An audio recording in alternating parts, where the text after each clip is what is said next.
تو نمازیں ہیں 5، رکعتیں ہیں ٹوٹل 17، پانچوں کی ملا کے، فجر 2، ظہر 4، عصر 4، 3 مغرب، 4 عشاء۔ باقی جتنی نمازیں ہیں ان کا نام ہی ہے نفلن۔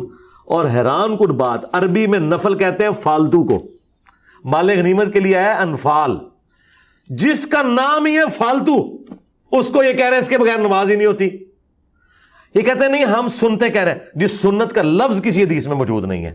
نحمدہ ونصلی علی رسولہ الکریم، اما بعد، فاعوذ باللہ السمیع العلیم من الشیطان الرجیم، بسم اللہ الرحمن الرحیم۔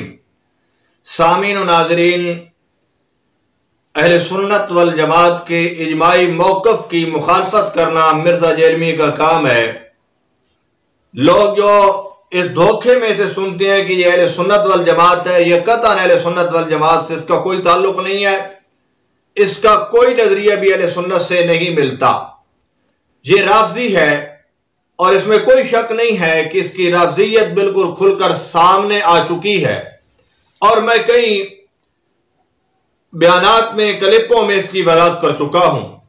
اب آپ دیکھیں کہ یہ سنتوں کا کس طرح انکار کر رہا ہے۔ کیا کہتا ہے 5 نمازیں ہیں اور 5 نمازوں کی ٹوٹل جو ہے 17 رکھتے ہیں، اس کے علاوہ جتنی نماز ہے وہ نفل نماز ہے۔ حدیث میں کہیں بھی سنت کا ذکر نہیں ہے، کہیں بھی سنت کا لفظ نہیں آیا۔ یہ فقہا کی اصطلاح ہے، فقہا کی تقسیم ہے۔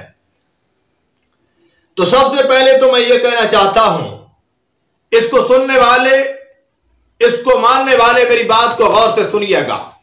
یہ کہتا ہے کہ سنت کا لفظ کہیں احادیث میں موجود نہیں ہے۔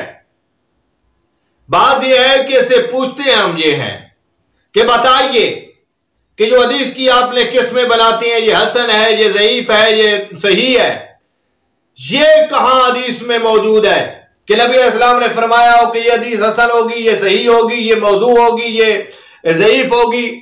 اس طرح آپ صلی اللہ علیہ وسلم نے کوئی بات کہی ہو، کوئی حدیثوں کی قسمیں بیان کی ہو تو آپ پیش کرو۔ اگر ہر چیز حدیث میں سے ثابت کرنی ہے تو پھر ثابت کرو۔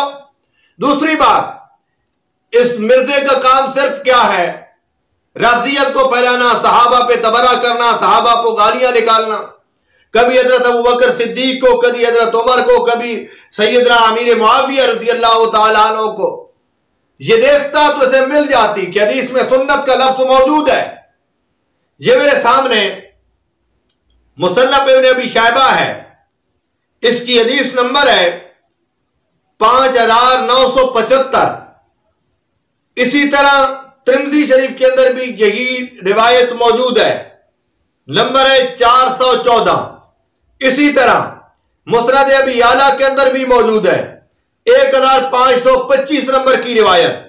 اسی طرح سنن ابن ماجہ کے اندر موجود ہے، 1140 نمبر کی روایت۔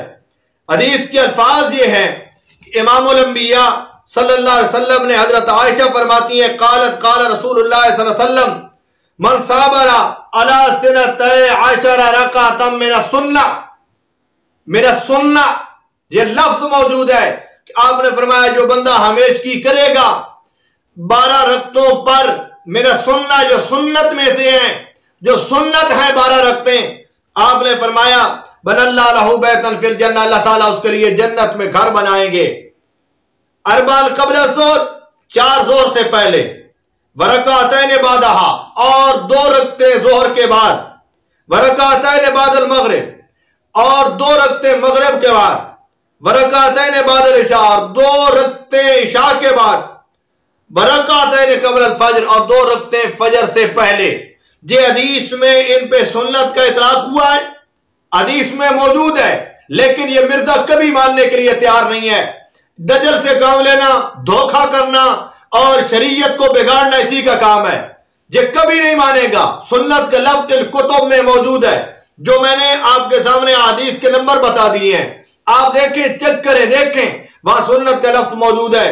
اور پھر سنت کے متعلق آپ کی جو بھی طریقہ ہوگا، سنت ہوگا، اسے کیا ہوگا کہ آپ علیہ السلام نے فرمایا، مشہور حدیث ہے کہ فمن راغب عن سنتی فلیس منی، جس بندے نے میری سنت سے منہ پھیرا اور فلیس منی، اس کا میرے ساتھ کوئی تعلق نہیں ہے۔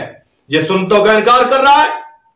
اور اسی طرح آپ کی سنت جو تاکید، جس میں تاکید فقہا نے آگے سنت موقدہ غیر موقدہ فقہا کی ایک اصطلاح ہے جس میں زیادہ تاکید ہے، اس میں فقہا نے اسے موقدہ کہہ دیا، جن میں تاکید نہیں ہے تو انہیں غیر موقدہ کہہ دیا۔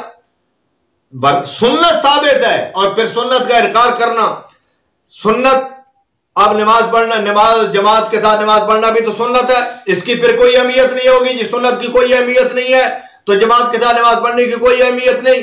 اذان دینا سنت ہے، پھر اس کی کوئی اہمیت نہیں رہے گی، حالانکہ ان ساری چیزوں کی اہمیت موجود ہے حدیث میں۔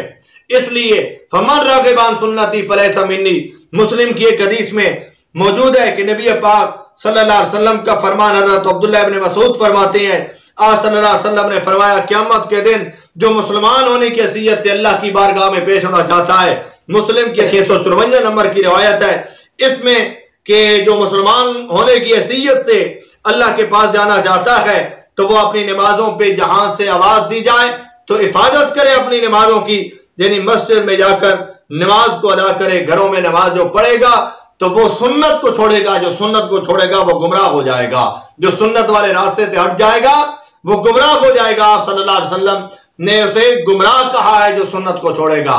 تو اب سنت کا سنتوں کی ایک اہمیت موجود ہے، لیکن یہ لوگوں کو ذہنوں سے سنت کی اہمیت گھٹانا چاہتا ہے۔